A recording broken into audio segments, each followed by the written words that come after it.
exactly has been happening from across 47 counties and of course in the world of sports. We're coming to you live from Macharia Broadcasting Network's headquarters right here in the country's capital. My name is Macharia. Stay with me for the next couple of minutes, even as we unpack what we've got in store for you this particular afternoon as far as news is concerned. We're live across our social media platforms, that is on Facebook and on YouTube, and you can as well send us your feedback through our SMS line, that is 23059. Now EBN News at 1 starts now. And President William Ruto has criticized the opposition for what he described as a lack of vision and a clear agenda for Kenyans, urging them to focus on offering constructive alternatives rather than engaging in divisive politics. Now speaking during the International Minorities Rights Day event that was held at State House Nairobi, the head of state challenged opposition leaders to clearly articulate their plans and sell their agenda to the people instead of promoting political divisions. President Ruto said leadership should be anchored on ideas, policies and programs that uplift citizens, warning that divisive politics only serve to undermine national unity and development. The president reaffirmed his administration's commitment to the bottom-up economic transformation agenda, noting that it is designed to empower ordinary Kenyans by creating jobs, supporting small businesses, and expanding economic opportunities for other at the grassroots. Sikizeni ndugu zangu, sikizeni. Unajua tuko na watu wanaongea maneno mingi.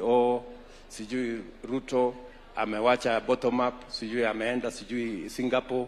Mimi nataka niwaambie, this is a continuation.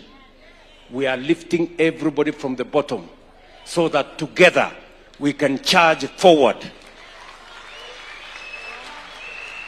into economic freedom and a first world country. And that is why we have a comprehensive plan on how to take Kenya forward. Tunaelewana jameni?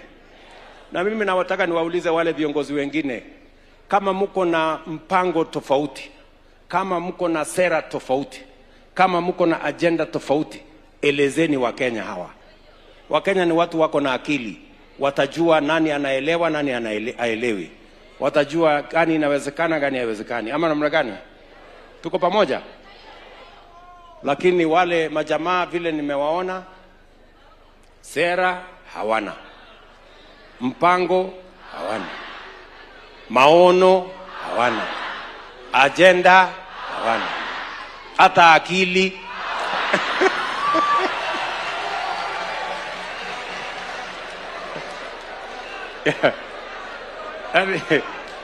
Yaani niwaulize,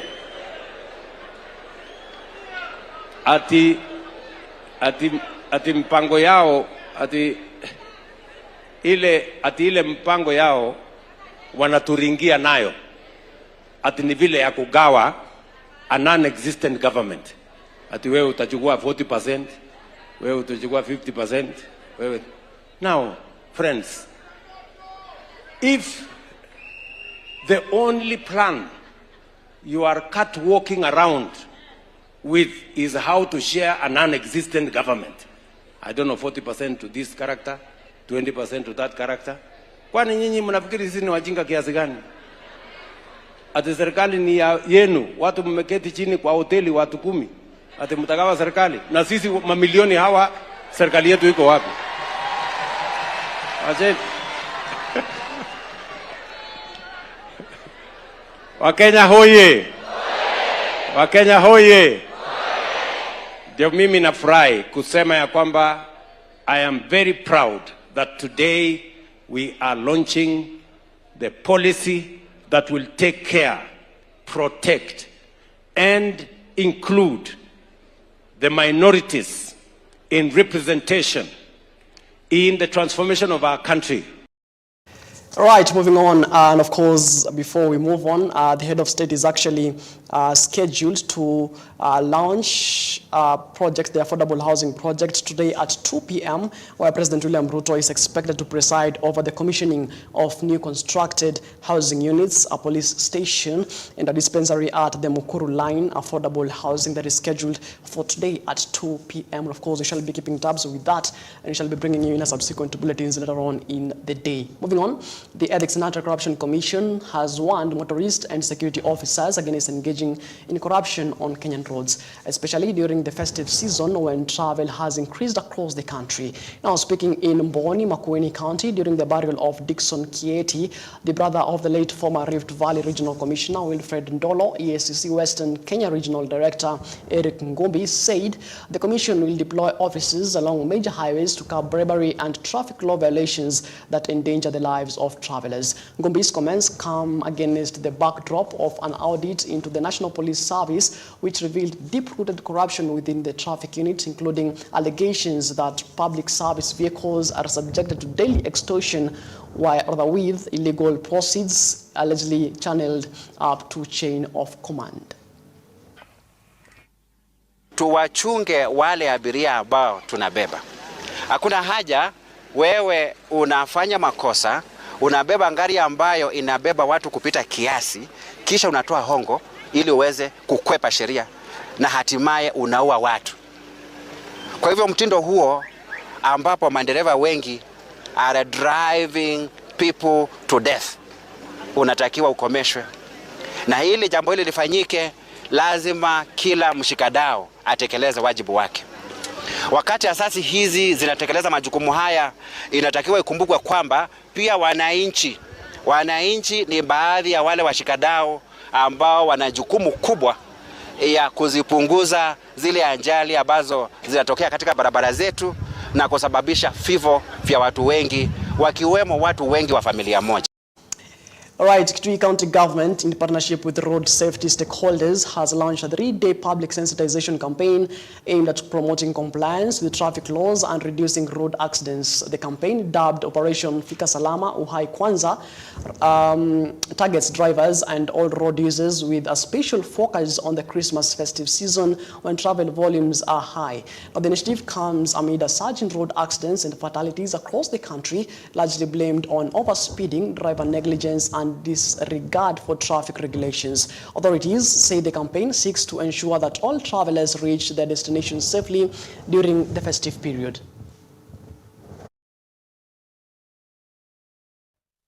Tumeanzisha rasmi our road safety campaign program ambayo ni ya siku 2, na tuko several departments ama several stakeholders wa road safety. Tuko na polisi, tuko na NTSA, tuko na Kena, tuko na County Government of Kitui and Road Safety Authority Committee na wahusika wengi. The main aim ya hii exercise ya leo ni kuhakikisha kwamba sisi kama wahusika wakuu katika usalama barabarani tunaongea na wananchi wetu, tunaongea na madereva wetu kuhakikisha kwamba wakati huu wa msimu wa sikukuu tumekuwa makini sana kwa barabara.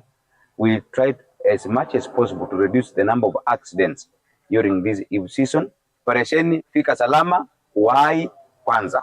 Wakati wanatumia barabara, either driver ama mwananchi wa kawaida, you must observe traffic rules.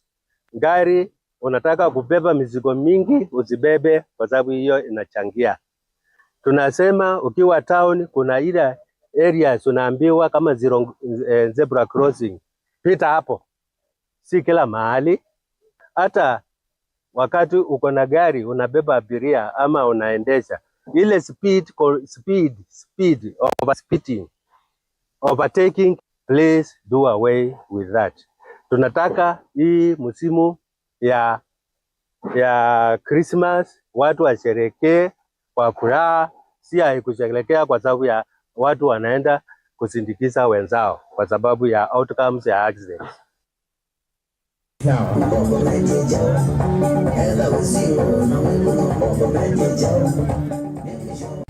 All right, now let's talk matters. Healthcare and the health sector is facing a looming crisis as clinical officers across the country have threatened to down their tools effective from Tuesday, 23rd December of 2025, if a collective bargaining agreement is not signed and implemented. Now, the Kenya Union of Clinical Officers Chairperson Peterson Wachira has criticized Health Cabinet Secretary, that is Edin Duale, for failing to sign the agreement for 3 months. Now, speaking in Nakuru, Wachira noted that efforts to hold told consultations with the Ministry of Health have yielded no results, and coast officials now maintain that previous agreements and court orders have not been honored, leaving the clinical officers with no option but to strike. This is a strike that has been necessitated purely by the government officer, and specifically the county governments and the Ministry of Health, because of their laxity. And especially, I must say today that we are really disappointed with the Ministry of Health, and especially with our CS Duale. The only way out is just to go on strike so that the Ministry of Health and the COG can come in together and give us our CBA and also the third and fourth cycle of the SRC payments. I think the county needs to look on that. Right now, the national government and county leaders have agreed to urgently reprogram key World Bank-funded agricultural projects to address Kenya's worsening drought while strengthening long-term resilience. Now, the decision was reached following a high-level meeting in Malindi involving the Council of Governors, Agriculture Committee, and the ASAL Governors, CACAs, and the national government. Agriculture Cabinet Secretary, that is Mutai Kagwe, said the drought response will adopt a whole-of-government approach, treating livestock, crops, and human livelihoods as one interconnected system. Now, discussions focused on two major programs that include the Food Systems Resilience Program, currently implemented in 13 drought-affected counties, and the National Development Project, which covers the remaining 34 counties. Leaders agreed that both programs will be restructured to prioritize immediate drought response while sustaining long-term agricultural development goals. About this regarding the drought situation, we have agreed and we have faced this situation and agreed this cannot be what we are going to be doing every time there is a drought. And we have agreed on some measures that we believe are going to be more permanent in substance. And each county, we have agreed that the counties are going to assess what actually we need to do in each county. For example, if it is building the feedlots, if it is the storage of material, for syringes and hay and so on and so forth, that the counties will assess, determine where these mitigation measures and where the location of some of those things will be, so that in future we can prepare ourselves in advance. Because we know for a fact, as sure as day follows night, if we have got a bumper harvest, we are also at some point going to face the biblical drought at some point. So we have discussed this issue in a manner that that allows for planning into the future and looking at ways and means of having a more permanent solution. As I said, there is a national committee that is discussing this matter, which is headed by the Deputy President, and therefore it is an all-government approach. That is the first thing that I mentioned here. But we said at this sector level, at the sector where we are at, for example, we have to deal with livestock, and what we need to do about livestock as part of the bigger picture of what is going on in the country. So we have said that we are considering under the FSRP the movement of cattle, of animal feeds to some of those areas that no longer have range that can no longer graze. We have discussed the issue of water and movement of water to some of those areas. We have also discussed measures that involve the cattle herders themselves, because you can also leave them out. There is no food. So there is the issue of livestock and there is the issue of people. And what we are going to do will be informed by the bigger plan at the national level in an all-government approach. Current expenditure is not what we really want. We really want these programs to directly affect the farmer. If it's purchasing, for example, having feedlots, we want the money to go and be put in feedlots. 85 to 50 to 15. If it's a matter of building water dams, we want the money to go and build water dams. Because again, when you look at a budget that is talking about capacity building, I think we have moved away from there. And that is the emphasis, that at the end of it, the farmer must be at the center of what we are doing. We have discussed that these programs and other similar programs will also be structured to support equipping of those type projects. Right now, Guinness World Record holder and environmental activist Rufena Modoni has been awarded a full university scholarship by Mount Kenya University in recognition of outstanding commitment to environmental conservation. The scholarship was announced during an educational event at MKU Thika, where university officials confirmed that Rufena will receive full sponsorship for a cause of her choice, including all financial support throughout her studies. MKU praised Rufena's dedication to climate action, highlighted by her record-breaking act of hugging a tree continuously for 72 hours to raise awareness on environmental protection. Now, speaking after the announcement, Rufena expressed gratitude to the university, saying the opportunity will help her gain formal education to strengthen her environmental advocacy and develop solutions to climate challenges facing Kenya and the region. I'm truly honored and grateful to Mount Kenya University and the Mount Kenya University Foundation for this scholarship. This opportunity is a powerful reminder that when young people step out in purpose, their efforts are seen, valued, and supported. The tree I planted represents more than an environmental act. It symbolizes growth, responsibility, and the future we are nurturing together. Just like that tree, I'm committed to growing through education and using the knowledge I gain to create a lasting impact.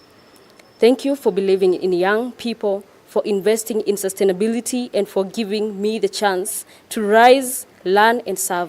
Because I've already created an impact and I've grown inside the environmental activism and everything. So I'd love to take that in an academic perspective to also gain more knowledge, research. It's important to also have some, information from books to see things in different perspectives and to also add to your knowledge. Because I know a lot from, learning from people, socializing with people who have knowledge and others. So right now I'm ready to also acquire knowledge from books, and then it's going to create a bigger impact because when you're speaking, you have all the facts. The support we are giving her, we have given her even the university prospectus so that she can look through, see what she qualifies for and what she wishes to undertake.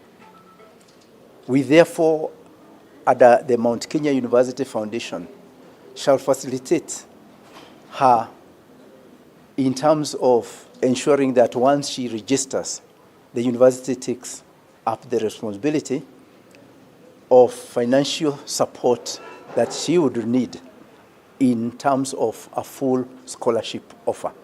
And we are very happy and we look forward to the time that she'll be registering. I think this is very clear that the young people have taken their space. And I do not need to belabor that point because Rufena has said it. And she has said it's timely. And she feels what she has done, she is doing it for the country, good of the country, and she is representing the young people. And I'm sure it is an opportunity for them to learn from each other.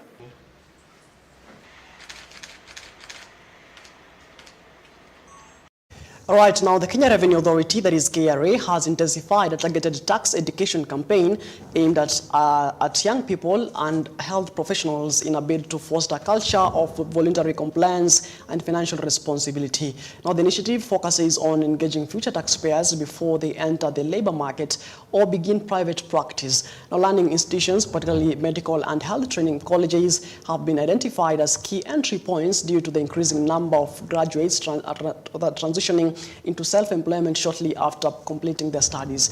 Now, through the campaign, KRA seeks to equip young professionals with knowledge on tax obligations and the benefits of compliance, ensuring that they contribute effectively to national development while avoiding future legal and financial pitfalls. This is the story of tax compliance in Kenya. Our nation is a village. The bridge is our shared future, and taxes are the contribution each of us make so that the whole country crosses safely.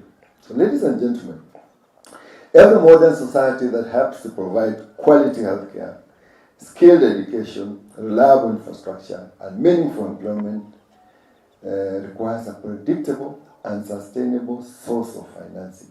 Predictable and sustainable source of financing.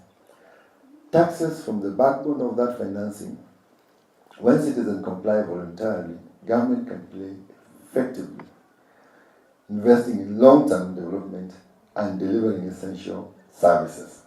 In the health sector, which is your sector, taxes are the silent engine behind the construction of hospitals and dispensaries, the training and development of medical professionals, the supply of medical equipment and pharmaceutical, emergency response, including those that protect us during pandemics, medical research and innovation, and importantly, the infrastructure that support health services such as roads plays a critical role. This includes the very road outside your institution here, which is linking Homa Bay, Kisumu, and Oyugis. That road now is tarmacked. I'm happy. Some time back when I passed, it was not. And so you can see how taxes are important. They come to help you. When a debt is taken, that debt is used to build a road. That debt will be paid by the taxes. So that's very important to note that. Every health worker who receives a salary in a public facility, every student relying on a subsidized training, every ambulance responding to emergencies, all find this possible because citizens and businesses honor their tax obligations by paying taxes. Tax compliance is therefore an act of patriotism. It is a contribution that enables Kenya to stand tall, confident, and self-reliant. Beyond being patriotic, it's also a Christian duty to pay tax. And I'm happy that Chaplain mentioned into it. We are to live by the dictum, give to Caesar what belongs to Caesar, and to God what belongs to God. This quote comes from the book of Matthew 22:21, Mark 12:17, and Luke. All right, moving on, Kisii University in Kisii County has inaugurated a daycare and lactation center to support employees, enhance productivity, and improve staff retention. Now, speaking during the launch at the university's campus on the outskirts of Kisii town, Kisii University Council Chairperson Dr. Sarah Ruto highlighted that the initiative aligns with the Health Act of 2017, which mandates employers to provide breastfeeding facilities for their staff. Now, Dr. Ruto emphasized that the facility would provide community members with the opportunity to give children a strong developmental foundation during critical early stages. Now, she also encouraged the Department of Early Childhood Education to leverage the center for practical learning, bridging the gap between academic theory and hands-on experience. But other than being compliant with the law, specifically the Health Act of 2017, this daycare and lactation center for me is very important because it allows us as the Kisii community to pay attention to children, and research has told us that the first 36 months of their life is perhaps the most critical. That we do not even know what a child learns, how they learn during the first 36 months. And therefore, if you go even to the industrialized world, when you see what effort they do and they play within the first 36 months, you will know that they are investing in the foundation so that they can grow up to be well. And I am glad that we have started in this journey. I would have been happier if I had seen, I'm sure there is a department of early childhood education. It's there. We have it in the School of Education. In the School of Education. I would have been happier if I had seen them to be more active, because we need to limit the distance between the academic theory that we are learning in class and the practicality. Because as part of internships, as part of maybe even learning what you need to be doing in early childhood, we need to be seeing the faculty and students of that department actively over here. They need to be telling us that actually when this child comes, this is how they are. You have a student who is following a particular child. You don't have to be the mother, but you're sitting or observing and you're writing your paper. So let this also be a center in which first and foremost, children get care, mothers get to rest and put up their legs a little bit. I hope there's space. But also, it can be the space that you as students get practical learning. So I'm hoping that we are going to see more of that. And then it will be a 360 facility that is benefiting both mothers with children and also the students who are here. I know it has been stated that this is a center for the staff.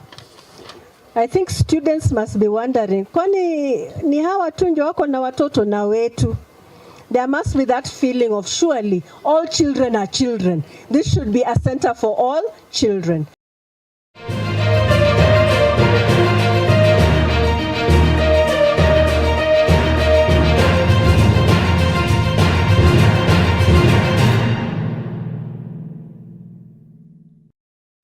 All right, now let's get sporty. And Team Kenya delivered a dominant performance at the 2025 East African Community Interparliamentary Games held in Kampala, emerging as one of the most successful delegations across multiple sporting disciplines. Now, the Kenyan contingent scored several gold medals in athletics, volleyball, tug of war, darts, and golf, alongside numerous silver finishes, underlining the country's growing strength and depth in regional parliamentary sports. Now, in men's athletics, Kenya topped the medal standings with an impressive tally of 5 gold, 3 silver, and 4 bronze medals, accumulating 41 points to finish first overall. Host Uganda came second with 26 points, while Rwanda and the East African Legislative Assembly team followed. Now, Kenya also dominated men's volleyball, posting a flawless run by winning all 3 of their matches to clinch gold with 9 points, finishing ahead of Rwanda and Uganda. Now, the team displayed tactical discipline and consistency throughout the round-robin competition. Now, in tug of war, Kenya proved unbeatable, with the women's team winning all 3 of their matches to secure gold, while the men's team also emerged victorious against Uganda. The results highlighted Kenya's coordination and strength in the power-based discipline. Feeling is good. You know, when you win, you feel good. So we are very happy. We are very excited because we got silver. The other time when we were in Mombasa, we had bronze. So we're happy because as a team we have improved. No, we are happy with the teams that showed up. And for those that did not show up, we hope that they will show up, because this is about integration, this is about East Africa, and we want everyone to take place, each and every East African state to be part of these games. And again, this one is, these games are not necessarily a competition. This is about integration. So competition, not really. We want more teams to come, so we can't say it was. We are happy that they did not show up. We wanted them to come because it is all about integrating. It's all about bonding. It is about getting to know each other, and about strengthening the relationship between different parliaments and parliamentaries in the entire East African region. As it has already been said, these games are supposed to have been held in Burundi. But as speakers, when we got the request from Burundi, we had to make a last-minute decision and give it to Uganda. And it was a very big challenge. But again, you will bear me witness that Uganda has given us a wonderful 15th edition of this game. As a country, as a parliament of Kenya, we are deeply committed to the journey of integrating East Africa. And that can be witnessed by the size of our delegation that is here today.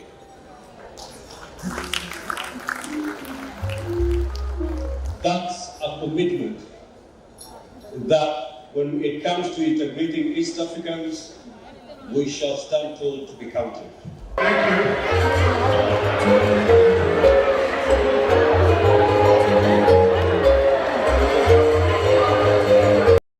Right now, Kibra Soccer women registered the memorable victory in the FKF Women Premier League on Wednesday after edging out title contenders Kenya Police Bullets 3-2 in a passing encounter. Now, the high-intensity match saw Kibra announce their intentions early with Ann Rossi opening the scoring in the 14th minute. Now, the hosts extended their lead before the half-hour mark when Grace Wekesa found the back of the net, sending Kibra into the break with a commanding 2-0 advantage. Now, Kenya Police Bullets mounted a strong comeback in the second half, pulling one back through Elizabeth Ochaka in the 50th minute. However, Kibra responded almost immediately, with Rossi completing her brace 4 minutes later to restore the 2-goal cushion. Now, the visitors refused to relent, and Alona Nyambuto reduced the deficit in the 65th minute, setting up a tense finish. Now, despite sustained pressure from the Police Bullets, Kibra's defense remained resolute. Faith Mboya sealed the dramatic win deep into the stoppage time, scoring in the 90+4th minute to confirm a historic 3-2 triumph. Tough one. Game I think to lose because of character. We thought that we were going to fight back, especially after getting a point away against Viga. We were really motivated for this match. Unfortunately, we went ahead fast, but again we could not hold on because we have to give it to Kibera because they showed real character. They fought really hard and they showed the hunger that they really wanted to win the match. We cannot keep dropping points. If we are to go for the championship, then we have to come back again strong on Sunday. You know, even from yesterday's training, you know, everybody was very optimistic. You know, there was a belief. You know, we've struggled. You know, we're playing good football, but we've been struggling to score goals. You know, but there was this energy yesterday at practice that we knew we were going to win. You know, but today the girls were clinical. They were very organized. They worked hard. They made it very difficult. You know, for the opponent. And again, I am so proud of them because even despite us not getting the good results, despite us not winning the games, there was so much optimism in the team. You know, we just know that this team is going to be an incredible team. And I honestly believe this, that if people did not beat us before, they're going to have a really hard time beating us going into the future. Mimi ningesema leo communication yetu imekuwa juu. Tumekuwa encourageana kila time. Unapata sasa hizo games zenye zimeisha, maybe mtu anaogopa kufanya mistake, but leo tulikuwa tumeambiana ukifanya mistake usiangalie kwa hiyo mistake, angalia next play. Tumeencourageana, at the end of the day tumepata win. Hii season nimejiwekea ni score more than 10 goals, God willing. Obviously siwezi panga, ni God anapanga. Either kinipea ni sawa, siponipea bado nita work hard. I think ni achieve kitu, yeah. Tuna feel poa kusaidiana na hadi bench yetu. Tulipiana pale moral. Tukasema hii 3 points lazima tutachukua. Alafu ni God. Tuna believe in God kwa kila kitu yenye ametupatia na katupatia hiyo 3 points, na tunashukuru kwa kochari wetu kwa kutupatia hiyo moral na hiyo communication kwa grao. Na feel vizuri juu bado I'm injured, na feel tu poa kwa hiyo bao moja. Na thanks God kwa hiyo.